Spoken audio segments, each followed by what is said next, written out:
ഈ രാജ്യത്ത് കെട്ടിക്കിടക്കുന്ന ക്രിമിനൽ അപ്പീലുകളുടെ എണ്ണം, ഹൈക്കോടതികളുടെ മുമ്പാകെ കിടക്കുന്ന ക്രിമിനൽ അപ്പീലുകളുടെ എണ്ണം വളരെ പെരുകിക്കൊണ്ടിരിക്കുകയാണ്. അപ്പോൾ അത് മനസ്സിലാക്കിയതിന് ശേഷം സുപ്രീം കോടതി 2 അമിക്കസ് ക്യൂറിമാരെ നിയമിച്ചു. ഇതിനെ സംബന്ധിച്ചിടത്തോളമുള്ള ഡേറ്റ കളക്ട് ചെയ്ത് സുപ്രീം കോടതി കൊടുക്കാൻ. അങ്ങനെ ഡേറ്റ കളക്ട് ചെയ്ത് വന്നപ്പോൾ നമ്മുടെ സംസ്ഥാനവും മോശമൊന്നുമല്ല. ഇവിടെയും ക്രിമിനൽ അപ്പീലുകൾ നമ്മുടെ ഹൈക്കോടതിയിൽ 20,439 ക്രിമിനൽ അപ്പീലുകൾ പെൻഡിംഗ് ആണ്. അതിൻ്റെ മാത്രമല്ല, അതിൻ്റെ ഒരു പ്രത്യേകതയുള്ള കാര്യം എന്ന് പറയുന്നത് 9 കേസുകൾ, അതിൽ 9 ക്രിമിനൽ അപ്പീലുകൾ കഴിഞ്ഞ നൂറ്റാണ്ടിൽ ഫയൽ ചെയ്തതാണെന്നുള്ളതാണ്. അതായത് 1996 6 ക്രിമിനൽ അപ്പീലുകളും 98 3 ക്രിമിനൽ അപ്പീലുകളും, അങ്ങനെയാണ് 9 ക്രിമിനൽ അപ്പീലുകൾ ഇവിടെ പെൻഡിങ് ആയിട്ട് കിടക്കുന്നത്. ഇതെന്താണ്, അത്രത്തോളം പഴയ കേസുകൾ എങ്ങനെ പെൻഡിങ് ആവുന്നു? 2000 കേസുകളൊക്കെ ഒരുപാട് കിടപ്പുണ്ട്. അതൊക്കെ എങ്ങനെ പെൻഡിങ് ആവുന്നു എന്ന് ചോദിച്ചു കഴിഞ്ഞാൽ നമുക്ക് അതിന് പ്രത്യേകിച്ച് ഉത്തരവൊന്നും പറയാനില്ല. കാരണം അത് നിർബന്ധമായിട്ട് ചെയ്യേണ്ടത് ഈ പഴയ കേസുകൾ നോക്കിയെടുത്ത് തീർക്കുക എന്നുള്ളതാണ്. ഇങ്ങനൊരു പേരുദോഷം, കഴിഞ്ഞ നൂറ്റാണ്ടിലെ കേസുകൾ ഇവിടെ കിടക്കുന്നു എന്നുള്ളൊരു പേരുദോഷം നമ്മുടെ ബഹുമാനപ്പെട്ട ഹൈക്കോടതിക്ക് ഒഴിവാക്കാമായിരുന്നു ജഡ്ജിമാർ വിചാരിച്ചിരുന്നെങ്കിൽ. കാരണം ഇത് ആ 90കളിലെ കേസ് അത് 96 98 എടുത്ത് അയാൾ കഴിഞ്ഞ നൂറ്റാണ്ടിലെ കേസില്ല എന്ന് പറയാമായിരുന്നു. അപ്പോൾ അങ്ങനെ ഒരു നാണക്കേടുണ്ടായിട്ടുണ്ട്. ജോലി ഇവിടെ ഒരുപാട് നടക്കുന്നുണ്ട്, ഒരുപാട് ചെയ്യുന്നുണ്ട്. പക്ഷേ അത് പോരാ.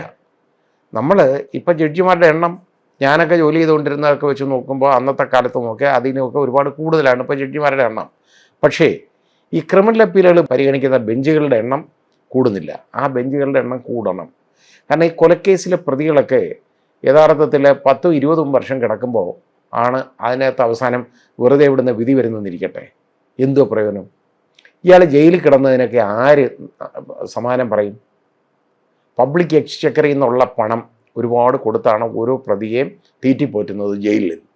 അപ്പോൾ ശിക്ഷയില്ലാതെ കിടക്കുന്ന കാലയളവ് പോലല്ലേ ഇവിടെ കിടക്കുന്നത്? ക്രിമിനൽ അപ്പീലുകൾ സെഷൻസ് കേസിലൊക്കെ, അതായത് 302 മർഡർ കേസിലൊക്കെ ആണെന്നുണ്ടെങ്കിൽ അവരുടെ സെൻറ്റൻസ് സസ്പെൻഡ് ചെയ്ത് കൊടുക്കാറില്ല. വളരെ റെയറായിട്ടുള്ളവർക്ക് മാത്രമേ സെൻറ്റൻസ് സസ്പെൻഡ് ചെയ്തിട്ട് ബെയിലൊക്കെ കിട്ടുള്ളൂ. അത് വളരെ കുറച്ച് കേസുകളിലേ കിട്ടുള്ളൂ. ഒരു 5 വർഷമെങ്കിലും ആവാതെ ക്രിമിനൽ അപ്പീൽ എടുക്കാൻ പറ്റുന്നില്ല എന്നുള്ള ഒരു കാഴ്ചപ്പാടുണ്ട്. അതുകൊണ്ട് 5 വർഷത്തിന് മുമ്പുള്ള അപ്പീലുകൾ തീർക്കുക എന്ന് പറയുന്ന എൻ്റെ അഭിപ്രായത്തിൽ അത് ശരിയായ ഒരു നടപടിക്രമമായിട്ട് എനിക്ക് തോന്നുന്നില്ല. എന്തിനീ 5 വർഷം? ഒരു അപ്പീൽ ഫയൽ ചെയ്ത് കഴിഞ്ഞാൽ, ഇപ്പോൾ ഡെത്ത് റെഫറൻസ് ആണെങ്കിൽ, DR ആണെങ്കിൽ അതിനകത്തൊക്കെ അത് 6 മാസത്തിനകത്ത് തീർക്കണം. പക്ഷേ അതുകൊണ്ട് മറ്റ് കേസുകൾ എന്തുകൊണ്ട് ഈ 6 മാസത്തിനകത്ത് തീർക്കണ്ട? അത് 6 മാസം തീർക്കണമെന്നോ നടപടിക്രമം ഉള്ളതുകൊണ്ട് അങ്ങനെ ചെയ്യുന്നു. അല്ലാത്തതിനോ അതവിടെ കിടക്കണം. അത് നല്ലൊരു കാഴ്ചപ്പാടായിട്ട് എനിക്ക് തോന്നുന്നില്ല. അത് ശരിയുമല്ല. അപ്പോൾ അത് കൂടുതൽ ബെഞ്ചുകൾ വേണം, ജഡ്ജിമാരുടെ എണ്ണം കൂടണം. പക്ഷേ അതുപോലെ ഔട്ട്പുട്ട് എന്ന് പറയുന്നതും അതുപോലെ കൂടണം. അതാ വേണ്ടത്. ഒരു ബെഞ്ചൊക്കെ എന്നൊക്കെ പറഞ്ഞാൽ ക്രിമിനൽ അപ്പീലൊക്കെ, ഞാനൊക്കെ ഇരിക്കുന്ന ക്രിമിനൽ അപ്പീലുകൾ കേൾക്കുന്ന ബെഞ്ച്, ഞങ്ങൾ ദിവസം 2 മർഡർ കേസുകൾ വെച്ച് ഡിസ്പോസ് ചെയ്യുമായിരുന്നു. ചെയ്തിട്ടുണ്ട് ദിവസം. അങ്ങനെ ചെയ്യാം. പക്ഷേ അങ്ങനെ ചെയ്യണം എന്ന് നമ്മൾ വിചാരിക്കണം, എന്നാലേ പറ്റുള്ളൂ. ചിലപ്പോൾ അത് അത്രയും വലിയ കേസുകളൊക്കെയാണ്, ഒരുപാട് എവിഡൻസ് ഒക്കെ കൂടുതലുള്ള മാറ്ററാണെങ്കിൽ ചിലപ്പോൾ ഈ ഡിക്റ്റേഷൻ ഒരു ദിവസം കൂടെ കഴിഞ്ഞു പോകും. ഇതൊക്കെ എന്നൊക്കെ പറഞ്ഞു കഴിഞ്ഞാൽ ഞങ്ങളൊക്കെ ചെയ്തുകൊണ്ടിരുന്ന ഓപ്പൺ കോർട്ട് തന്നെ അങ്ങ് ഡിറ്റക്റ്റ് ചെയ്യുക, അല്ലാതെ ഡിക്റ്റേഷൻ കൊടുക്കുക, അല്ലാതെ ഇത് കൊണ്ടുപോയി ചെയ്തുകൊണ്ട് വരുന്ന പരിപാടിയൊന്നുമില്ല. അങ്ങനെ ചെയ്തിട്ടുണ്ട്. ഞങ്ങളുടെ ഡിവിഷൻ ബെഞ്ചൊക്കെ, ഞാനിരിക്കുന്ന ഡിവിഷൻ ബെഞ്ചുകളിലൊക്കെ ഇങ്ങനെ ചെയ്തിട്ടുള്ളത്. അപ്പോൾ അത് ചെയ്യണം. അല്ലാതെ ഇത് ജഡ്ജ്മെൻറ്റ് റിസർവ് ചെയ്തിട്ട് പിന്നെ കൊണ്ടുപോയി എഴുതി പിന്നെ വരാമെന്നൊക്കെ പറഞ്ഞു കഴിഞ്ഞാൽ അതിങ്ങനെ കിടക്കും. ബുദ്ധിമുട്ടാണത്. കാലം കഴിയുന്ന ആ ഇടപാട് നല്ലതേ അല്ല. കേട്ട് കഴിഞ്ഞാൽ അന്നേരം അങ്ങ് ജഡ്ജ്മെൻറ്റ് പറഞ്ഞു വെക്കാം. ഞാൻ സിവിൽ അപ്പീലായാലും ക്രിമിനൽ അപ്പീലായാലും ഒക്കെ ഞാൻ ചെയ്തുകൊണ്ടിരുന്നത് വാദം കേൾക്കും, കേട്ട് കഴിഞ്ഞാൽ ഉടനെ അന്നേരം ഡിക്റ്റേഷൻ കൊടുക്കും. എത്ര വലിയ കേസായാലും കൊടുക്കും. അതങ്ങനെ തീർക്കും. കെട്ടിപ്പൊതിഞ്ഞ് വീട്ടിൽ കൊണ്ടുവന്ന പരിപാടി എനിക്കില്ലായിരുന്നു. അങ്ങനെ ചെയ്യണം എന്ന് തന്നെയാണ് എൻ്റെ കാഴ്ചപ്പാട് ഇപ്പോഴും. അങ്ങനെയാണെങ്കിൽ ഇതിൻ്റെ എണ്ണമൊക്കെ ഒരുപാട് കുറയും കേട്ടോ. എല്ലാവരും ആ രീതിയിലൊരു കരുതലോടുകൂടി എടുത്തു കഴിഞ്ഞാൽ എണ്ണം കുറയും കേസുകളുടെ.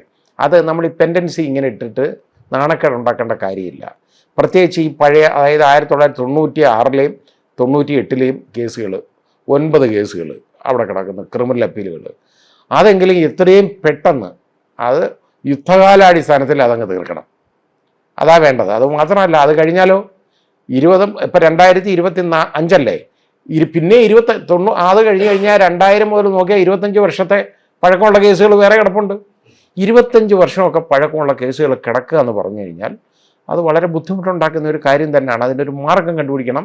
എത്രയും പെട്ടെന്ന് ഇതൊക്കെ ഡിസ്പോസ് ചെയ്യണം, നാണക്കേട് ഒഴിവാക്കണം.